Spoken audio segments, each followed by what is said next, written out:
poucas palavras.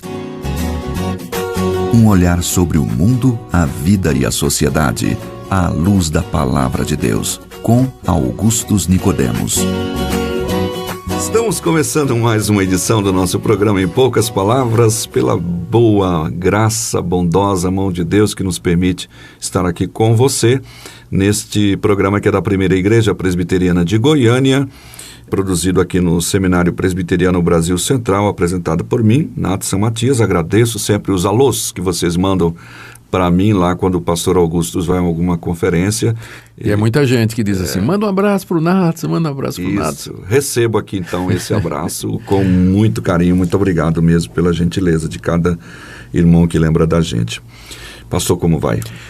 Graças a Deus, caminhando com a graça do Altíssimo, feliz por mais um programa sendo gravado, na expectativa que seja uma bênção na vida dos nossos ouvintes. Ok, estamos na nossa série de escatologia, encerrando então essa série, vamos falar sobre Satanás amarrado. Eu me lembro de uma vez um camarada foi visitar com um pastor uma casa, acho que foi um diácono, não sei, e ele entrou na casa e sem avisar, sem chamar o dono, e de repente, quando eles entraram no quintal, lá vem um pitbull correndo atrás dele e o diácono gritou com toda a força, tá amarrado! Eita!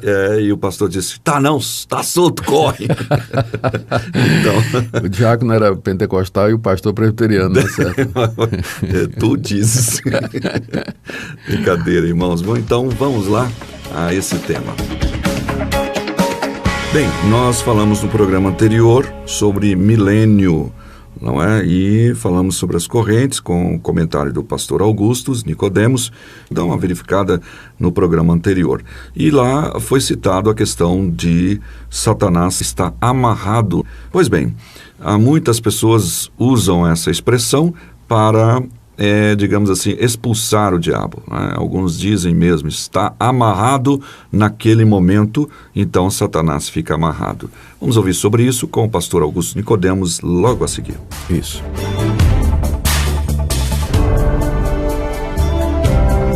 Pastor, então essa é a questão.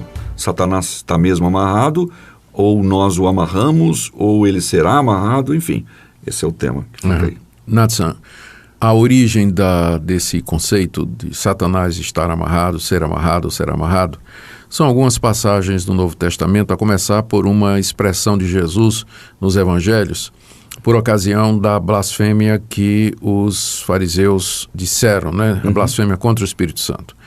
O que é que aconteceu? Jesus estava expelindo um demônio e os fariseus começaram a dizer que ele estava fazendo isso pelo poder de Beelzebul. E Jesus então respondeu com uma analogia, com uma parábola. Ele disse assim, ninguém pode entrar na casa do homem valente sem primeiro amarrá-lo, e só então é que pode saquear-lhe os bens. E Jesus prosseguiu dizendo, se eu estou, pelo poder de Satanás, desfazendo Satanás, saqueando Satanás, então o reino dele está dividido e vai perecer. Mas se eu estou fazendo isso pelo Espírito de Deus, então é chegado o reino de Deus até vós. Exato. E aí em seguida Jesus disse, vocês blasfemaram contra o Espírito Santo e vocês não têm perdão. Então, nesse entrevero de Jesus, nesse confronto de Jesus com os fariseus, é que surge essa expressão, essa figura que Jesus usa, né? Que é uma figura lógica. Ninguém pode entrar na casa de um homem forte, né? Um homem valente que está armado para roubar-lhe os bens, sem primeiro ter que passar pelo homem, né? Que está guardando e vigiando os seus bens. Então, a primeira coisa é você amarrar, conquistar, vencer, neutralizar, não é? Desarmar o homem, amarrá-lo, e aí então, uma vez feito isso, a segurança foi desarmada, né, por assim dizer, e agora a casa está livre para ser roubada e para ser saqueada. Quando Jesus disse isso, ele tinha em mente o seguinte, ele estava explicando, a razão pela qual eu estou saqueando a casa de Satanás, ou seja, eu estou libertando as pessoas dos espíritos imundos, é porque eu já amarrei o principal dos demônios, que é exatamente Satanás. Então, a rigor, a amarração de Satanás, a prisão de Satanás começa com o ministério de Cristo. Quando ele toma a forma humana, vem a esse mundo, se faz um de nós, prega a palavra, morre na cruz, ressurge triunfando sobre os principados e potestades, e se assenta à direita de Deus, onde ele tem todo o poder que lhe foi dado no céu e na terra. E a partir daí, ele começa a comandar o seu reino e realizar o seu propósito, que é unir a si a sua igreja através dos séculos, pela pregação da palavra e assim por diante. Ou seja, o amarramento de Satanás, a sua amarração, que teve início com a vinda do Senhor Jesus Cristo aqui nesse mundo, significa nada mais, nada menos a vitória de Cristo sobre Satanás, que já foi conquistada na cruz. Paulo diz que ele despojou os principados e potestades e os expôs ao desprezo, está lá em Colossenses capítulo 2.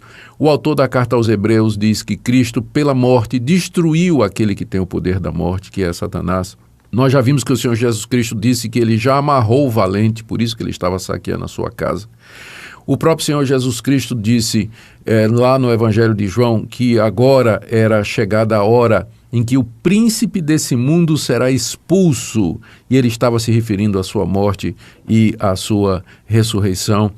Então, todas essas passagens apontam para o fato de que Satanás, ele já foi amarrado na primeira vinda de Cristo. Agora, é preciso entender bem o que é que isso significa. Sim. Não significa que Satanás está inativo. Não significa que Satanás está amarrado lá no inferno e ele não pode fazer nada. Significa simplesmente que foi imposta uma limitação severa à ação de Satanás, que aparece agora lá no livro de Apocalipse, capítulo 20, que nós mencionamos no programa anterior, quando é dito que durante o milênio, que é esse período entre a primeira vinda de Cristo e a segunda, Satanás está amarrado para que não mais engane as nações. Então é nesse sentido que nós dizemos que Satanás já foi amarrado na primeira vinda de Cristo. A partir da vinda de Jesus, a sua ressurreição, o derramar do Espírito Santo no dia de Pentecostes, Satanás não pode mais enganar as nações. Ele não pode impedir que a luz do Evangelho chegue a todas as nações, como era feito antes da vinda de Jesus e antes do dia de Pentecostes. Apenas a nação de Israel tinha a luz do conhecimento de Deus, tinha o culto verdadeiro, o conhecimento da redenção e da salvação, as promessas, a esperança messiânica, estava tudo restrito a Israel. Os grandes impérios, Império Babilônico, o Egípcio, a Síria, os filisteus, aquelas nações, os cananeus, né, que habitavam ali a Palestina, todos eles estavam imersos na idolatria, nas trevas, né, cegados, escravizados por Satanás, praticando falsas religiões, práticas imorais, ignorantes de Deus, todos condenados pelos seus próprios pecados. Satanás reinava de fato. Com a vinda de Cristo Jesus, o Evangelho agora vai para todas as nações, como Jesus disse, não é? Ide e pregai a todas as nações, a toda criatura. E isso o diabo não pode mais impedir, a ponto de Jesus ter dito, e esse Evangelho será pregado a todas as nações e assim virá o fim. Como tem sido feito. Como tem sido feito. Então é nesse sentido que Satanás está amarrado. Ele já foi derrotado na cruz e na ressurreição, a vitória de Cristo é certa, o tempo está passando, tic-tac, tic-tac, tic-tac, Satanás está só aguardando o retorno de Cristo Jesus, aguardando no sentido de que ele sabe que quando Jesus vier, então o seu tempo aqui nesse mundo se acabou. Ele tenta fazer o maior estrago possível, mas ele não pode destruir a igreja, não pode impedir o avanço da igreja no mundo todo. Há momentos em que a igreja é perseguida, a igreja parece fraquejar, o reino de Deus parece ter se diluído, mas fazendo a avaliação geral, fazendo o somatório final de todos os altos e baixos, o reino de Deus vem avançando pelo mundo, o evangelho vem se espalhando pelo mundo e Cristo está triunfando na pregação do evangelho através do mundo. Próximo à vinda de Cristo haverá o período que nós chamamos de grande tribulação, e que está descrito por Jesus no seu sermão escatológico, Mateus 24, Marcos 13, onde ele fala do surgimento do anticristo e da perseguição feroz, como nunca houve antes, àqueles que são de Deus. O primeiro programa dessa série escatológica tratou exatamente disso. Nós entendemos que é esse período aí em que Satanás será solto, por um breve de tempo, para uma revolta final da humanidade e de Satanás contra Deus. É quando Cristo volta e derrota de maneira fragorosa, final, definitiva, irreversível, o mundo, o pecado, Satanás, que juntamente com os seus anjos, o anticristo, o falso profeta, a besta, todos esses personagens apocalípticos, não é? Serão todos lançados no lago que arde com fogo e enxofre. E o triunfo de Cristo, então, é o triunfo final. Então, resumindo, no presente momento, Satanás está vivo e ativo no planeta Terra, ele está amarrado no sentido de que ele está limitado. É como um cachorro preso numa corrente grande, né? No alcance daquela corrente, ele vai fazer muito estrago, mas ele não vai além dos limites que Deus impôs. Não é? Tipo aquela história que eu contei no início, o camarada corrente, de repente ele é salvo pela corda. Exatamente, segurava o pitbull, né? Então, é um pitbull, mas é um pitbull amarrado. É um leão, mas é um leão acorrentado.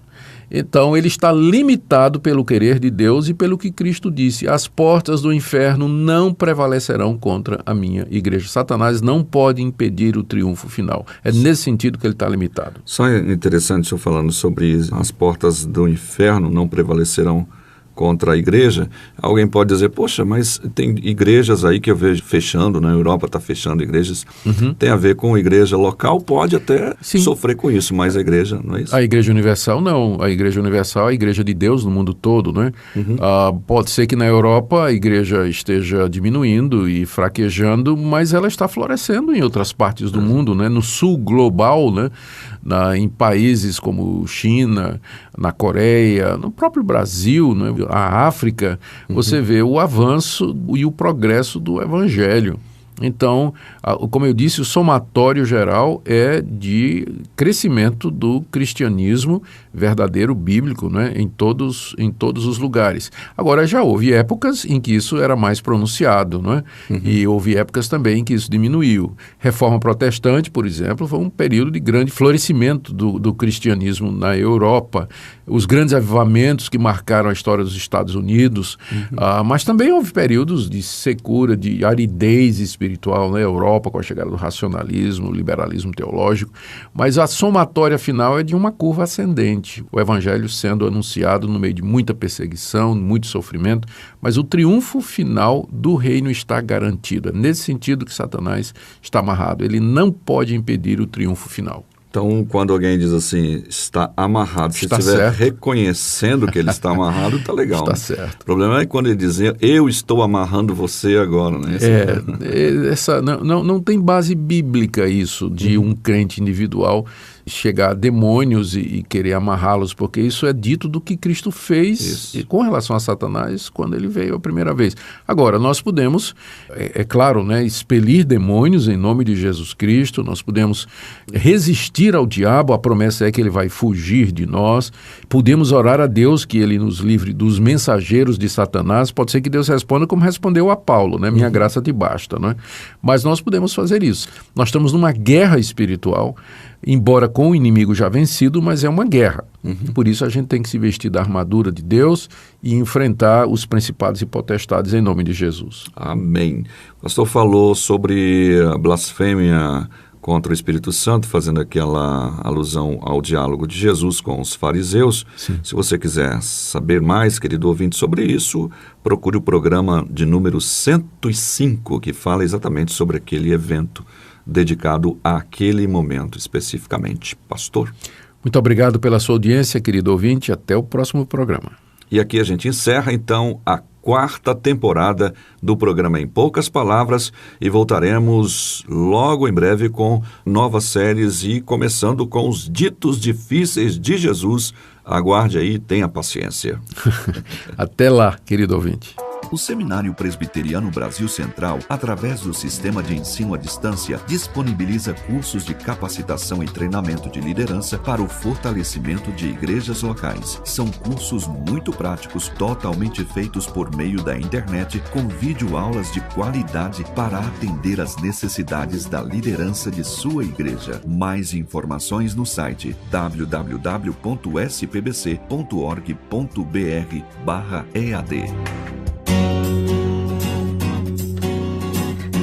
Em poucas palavras, um olhar sobre o mundo, a vida e a sociedade, à luz da Palavra de Deus. Apresentação, Nadson Matias. Comentário, Augustus Nicodemos. Um programa da Primeira Igreja Presbiteriana de Goiânia, Rua 68, esquina com 71, Centro. Visite o nosso site www.pipg.org.br. Apoio Seminário Presbiteriano Brasil Central, Goiânia.